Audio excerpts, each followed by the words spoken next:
these homecoming games, I imagine can be emotional for the kids. I mean, what do you see from Kia to come in here and, you know, put a night like this? Well, I think they, whenever you can do something like that, I think they appreciate it, that you make the effort to try to do it, and their parents appreciate it. Sometimes you can do it, and sometimes you just can't make it happen. And so when it does, and it turns out well, and you know, they had a great crowd tonight. It was fun for the family and for everybody that remembers Kia and supported her, and so it was worth it, you know. And we played pretty well, so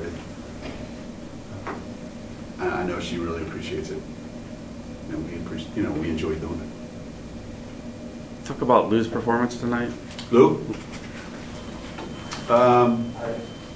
Yeah, I like the way Lou is approaching the game. You know, it's not just about making shots, and yet she's making a lot of shots. And it's interesting that whenever you start taking the focus off of just shooting the ball, and you end up shooting the ball great. You know, right now she's trying to be a really good basketball player, and it's working out pretty well for her. I mean, there's still a lot of stuff she wants to get better at, but when she has nights like this, it's really, really hard to play against us, because it just demoralizes teams when you make that many and make it look so easy like she does.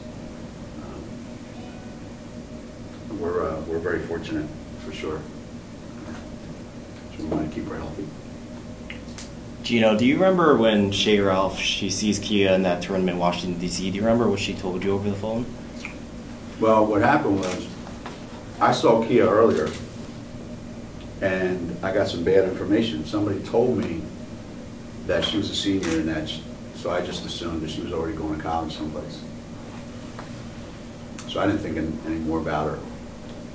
And it wasn't until after that Shea said, you know, that kid that we saw from Canada, yeah, well, she's only a junior. So that was a huge, obviously, surprise, and it turned out to be great. The best thing, probably, because, you know, we loved her when we saw her, and we were like, you know, can't believe we missed out on her, but then we had another shot at it, and the rest is history. Geno, you've talked about in the past when you recruit players, you like to look at character, demonstrate good body language. How do you kind of separate, you know, the selfless players from the selfish players when you're recruiting? Sometimes it's easy. Sometimes it's not. When you've been doing it as long as we have, you kind of get a feel, you get a sense, and you watch kids play, and you know, sometimes you know, people are just enamored with the kid's athletic ability, or they put a lot of points on the board. So in their mind, okay, I got to have this kid on my team. And maybe if we were a different program, I would think differently. But since we started, you know, in 1985, we only try to recruit a certain kind of kid. It doesn't mean we've never, you know, gotten anybody that's a little bit different, but we try to get a different kind of kid that's really, the number one thing is they are unselfish. You can't have that many good players play on a team and have some selfish players. They'll fall apart. So we watch, and we watch everything that the kid does, and we listen to everything that the kid does. Now today it's a little bit harder, but in some ways it's a little bit easier. Like, they don't understand, you know, all the idiotic stuff they put on their social media stuff. That hurts them more than it helps them. So we try to track that down and go, yeah, well, this kid's really, this is who they really are now. You know, so it's gotten a little bit easier in that sense. But finding unselfish kids, it's always been hard. It's always been hard. But so far we find them. We find them. Geno, what's the best piece of advice you have for a young girls basketball player coming up through the ranks trying to develop to get to the next level? I think if you see us play, we have multi talented players. You know, we try not to get ourselves stuck with players that are very one-dimensional. You know, this is what they can do, and they're not very good at much else. So I always encourage kids to be as well-rounded as possible, and don't start playing basketball and then give up every other sport and play basketball 12 months out of the year. It makes no sense whatsoever, and it hurts you more than it helps you. So that would be my first advice to them. Play a couple other sports, because it'll help you be a better basketball player. Second thing is, you got to spend a lot of time shooting the ball if you want to be a good shooter. And some kids are willing to put the time in, some are not. You got to put yourself in a position where you're playing against other good players. And don't shy away from the competition, because that's the only way that you get better. Some kids, they won't put themselves out there and play against really good players because they don't want to look bad. More importantly, their parents won't let them play against really good players. So you have to challenge yourself, and you know, and you gotta love the game. You know, you gotta watch the game on TV. You gotta talk to people about the game. You gotta be enamored with the game if that's something you want to do. If you want to go to college and play basketball, I'm amazed sometimes. You know, you ask kids a question about basketball, they have no idea, and you would think, well, I thought you were a basketball player. Well, I mean, I play basketball, but I'm not really a big fan of it. Like, how the hell are you going to get any better? I mean, like, if you ask a kid who's a musician, you can ask them anything about music, that kid probably has a pretty good answer. That's their life, that's their passion. So you try to, you know, try to encourage kids that, you know, it's more than just show up in the gym, shoot for a little bit, and go home and say, I want a scholarship. Coach, Drew Banks, On Point Basketball. For the first time you saw Kia till now, how has she grown, not only on the court, you can see she's one of the leaders on the team, but off the court as well? You know, Kia always competes. You know, she plays really, really hard. And that's only gotten better and better. I mean, that's what got her into the lineup her freshman year. You know, I think she didn't start the first 2 games as a freshman, and then started every other game after that. Because she competes.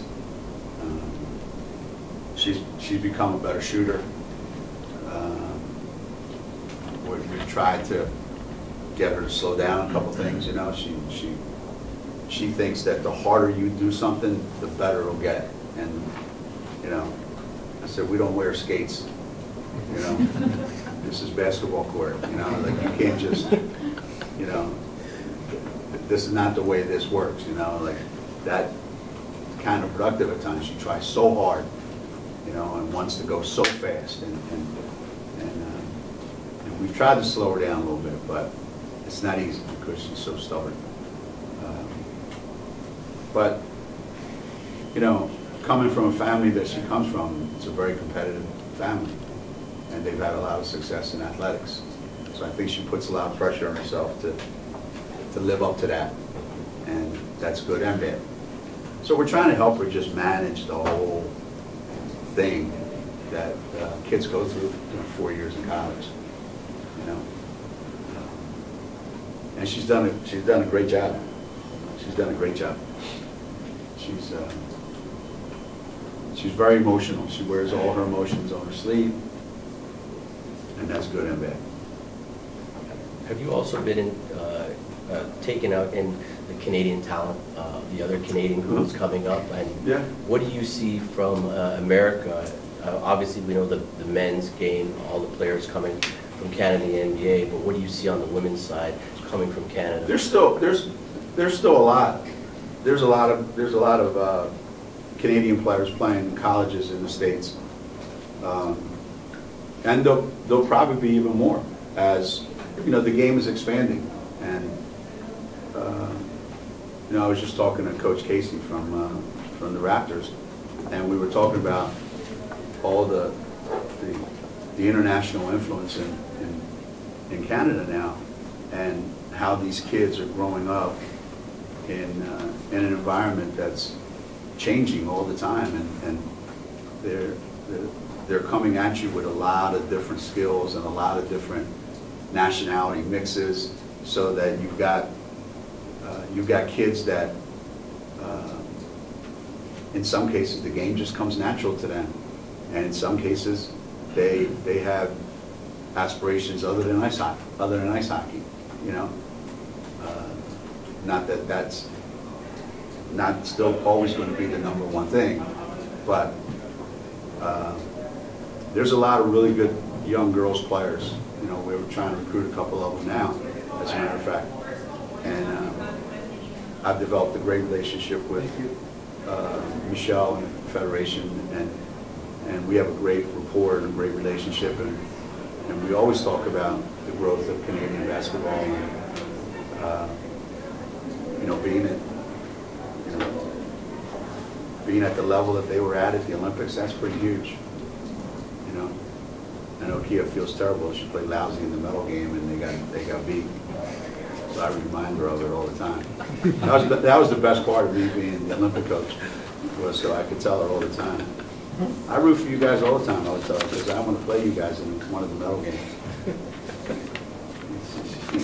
She gets so pissed.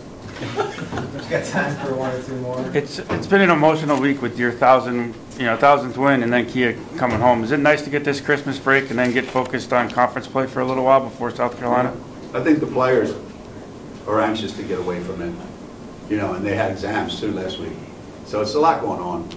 They're anxious to get home, and me too. You know, I'm anxious for them to get home.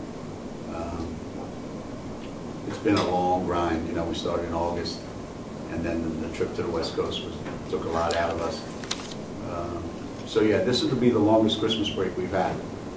We don't play to the 31st. Normally we have a game on the 28th or 29th.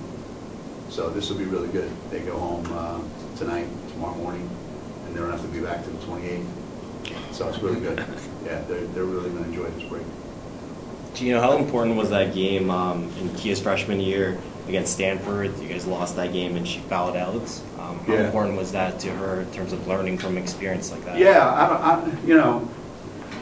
I don't know how she fouled out, because she didn't play like a whole lot of minutes. So it goes to show you, her mentality. But you could see right then and there that was the change we were going to make. You know, she came off the bench, and we were missing something, and she was the spark that we were missing. So when we put her out there with Mariah Jefferson, the two of them kind of clicked, and we became a much better team when we got home from that game, and it just kind of got better and better and better. And I'm hoping that her senior year ends the same way that her freshman year did. That would be pretty cool.